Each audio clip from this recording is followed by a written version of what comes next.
Sir खूप जास्त अपडाऊन्स आहेत, काही स्टेबल आणण्यासाठी काही प्रयत्न होतील?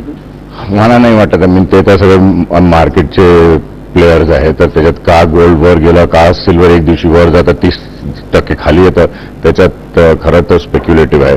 तर याच्यात बजेट याच्यासाठी काही करणार नाही. आता बजेट झाल्यावर तर शेअर मार्केटवर चढेल सगळं, ते सगळं स्पेक्युलेटिव्ह आहे. तर हे आपण मार्केटच्या स्पेक्युलेशनवरच ठेवूया. सर्वसामान्य म्हणजे शेतकरी असेल, कामगार वर्ग असेल, याच्यासाठी काही विशेष मिळू शकेल का? तसं आता तुम्ही म्हणाल नक्की, कारण की शेतकऱ्यांसाठी तर करणारच करणार. म्हणजे इतक्या बाकीच्या ज्या बजेटमध्ये आपण पाहतोय शेतकऱ्यांसाठी बरंच दिलं होतं या बजेटमध्ये पण, कारण की शेतकऱ्यांचं ग्रोथ आणि शेतकऱ्यांच्या एरियामध्ये जितकं टेक्नॉलॉजी आणता येईल तितकंच आपल्याला फायदेशीर होईल. आणि त्याच हिशोबाने जो बजेट आहे त्याच दृष्टिकोनाने पाहणार. म्हणजे जसं म्हटलं की ओव्हरऑल ग्रोथ मेंटेन करायचे, 7% आपली GDP ट्रॅकवर आहे, आपलं इन्फ्लेशन कंट्रोलमध्ये आहे.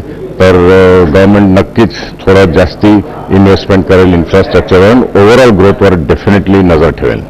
धन्यवाद सर आमच्याशी बोलल्याबद्दल. तर ओव्हरऑल ग्रोथवरती जी आहे ती नजर ठेवली जाणार आहे, त्या हिशोबानेच हा बजेट जो आहे तो मांडला जाणार आहे, असं अजित सरांनी इथे आपल्याला सांगितलेलं आहे. उमेश करंजकर, लोकशाही मराठी, मुंबई.